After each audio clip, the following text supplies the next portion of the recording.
Hello students. इससे पहले वाले लेक्चर में हमने आइस के बारे में बताया था। आइस से रिलेटेड प्राथमिक चिकित्सा या फर्स्ट एड के बारे में बताया था। इसमें अब हम आपको सबसे पहले बताएंगे ईयर्स, संवेदी अंग। जो नेक्स्ट बोला था वो था ईयर। इसके बारे में बताते हैं। हमारा जो कान है, ये कान मेनली 3 पार्ट्स में डिवाइड होता है। आउटर, सबसे बाहर की तरफ जो आपको दिखाई देता है, आउटर ईयर कहते हैं। उसके बाद मिडिल ईयर, जैसे कि इस डायग्राम में दिखाई दे रहा है। उसके बाद लास्ट वाला पार्ट होता है इनर ईयर। कान हमारे शरीर में संतुलन का कार्य करता है और इसको संतुलित अंग के रूप में भी जाना जाता है।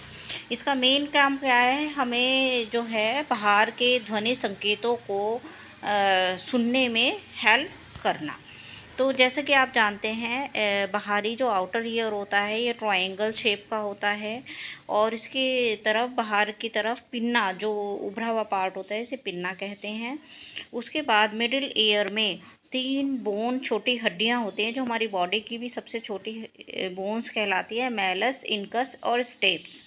उसके बाद लास्ट वाले पार्ट में इनर ईयर जिसे कहते हैं, ये हमारा जो है, इसमें एक स्ट्रक्चर होती है जिसे बोलते हैं कॉकलिया।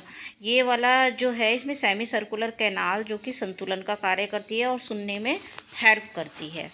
जैसे कि आपको पता है, अगर हमारे कान में कोई भी बाहरी वस्तु डल जाए तो उस समय उसके क्या लक्षण हो सकते हैं?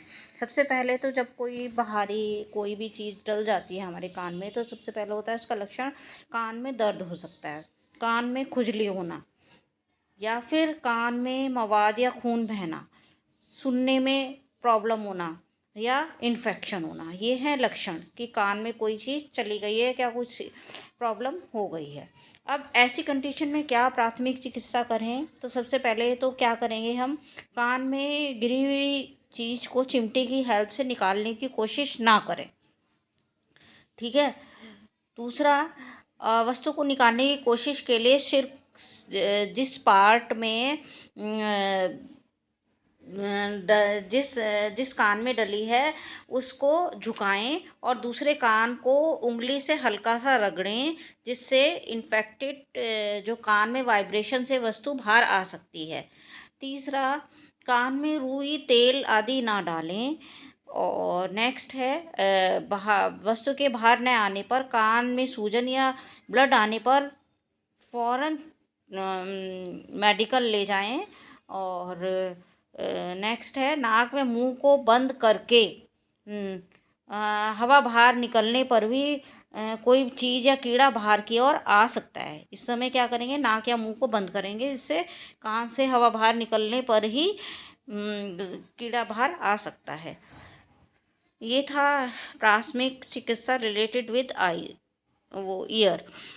एक हमारे उसमें बॉडी में संवेदी ऑर्गन बहुत इम्पॉर्टेंट है, नाक।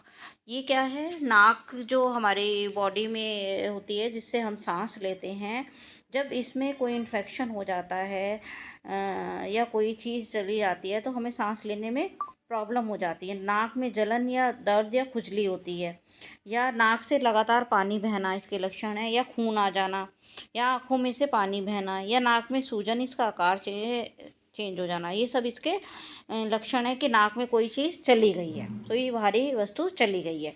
तो ऐसी कंडीशन में क्या हम उपचार करेंगे? तो सबसे पहले तो वही चीज़ है, कोई चीज़ डालने पर चिमटी की हेल्प से इसे निकालने की कोशिश बिल्कुल ना करें। बच्चे से कहें जबरन सांस ना खींचे, वस्तु अंदर जा सकती है। नाक में कुछ फंस जाने पर मुंह से सांस लेने को कहें, जब तक कि नाक की फंसी चीज़ ना निकल जाए। उसके बाद है, यदि कोई वस्तु नाक के ज़्यादा अंदर नहीं गई है, तो नाक को जिस छेद से गई है नाक के, उससे दूसरे अपोजिट छेद को दबाकर उससे बाहर सांस निकालने के लिए कहें, जिससे क्या होता है, अपने आप ही चीज़ निकल जाती है। और अगर कुछ ऐसी वस्तु फंस गई है जिसे आप नहीं निकाल सकते, तुरंत चिकित्सक के पास ले जाएं। उसके बाद आता है नेक्स्ट ऑर्गन स्किन। स्किन जैसे कि बताया है हमारी बॉडी का प्रोटेक्टिव ऑर्गन है, हमारी बॉडी की सुरक्षा करता है। और अगर इसमें क्या होता है, जैसे हमारी स्किन में कोई कांच, कांटे या लोहे का टुकड़ा आदि फंस जाता है और जो आसानी से नहीं निकलता है, तो इसे बिल्कुल केयरफुली पकड़कर धीरे से हटा दें और उसमें जो घाव लगे हैं उसका उपचार करें, जैसे कि पहले भी उसमें बताया जा चुका है। और सिक्के, बटन जैसी छोटी वस्तुओं को बच्चे निकल जाते हैं, वह वस्तुएं क्या होते हैं, उनका घुटन का कारण बन जाती हैं। जैसे इसके लक्षण है, इससे क्या होगा, व्यक्ति का दम घुटने लगेगा, लगातार खांसी, सांस लेने में प्रॉब्लम, गले में दर्द, उल्टी होना। तो ऐसी स्थिति में क्या करना चाहिए, प्राथमिक चिकित्सा की फॉर्म में कोई हानि रहित वस्तु निकल ली है तो डाइजेस्टिव सिस्टम के थ्रू आप देखें कि हाँ वो बाहर निकल गई है या नहीं। और अगर इससे जैसे कई बार होता है सिक्के वगैरह निकल जाते हैं बच्चे, तो ऐसे में क्या है, चिकित्सक के पास ले जाना चाहिए। इसके लक्षण है व्यक्ति के पेट में दर्द होना और ब्लड निकलना, ऐसे ये इसके प्रमुख लक्षण हैं। तो इस प्रकार हमारी बॉडी के 5 संवेदी अंग, जिसमें है आइज़, ईयर, नोज़, टंग।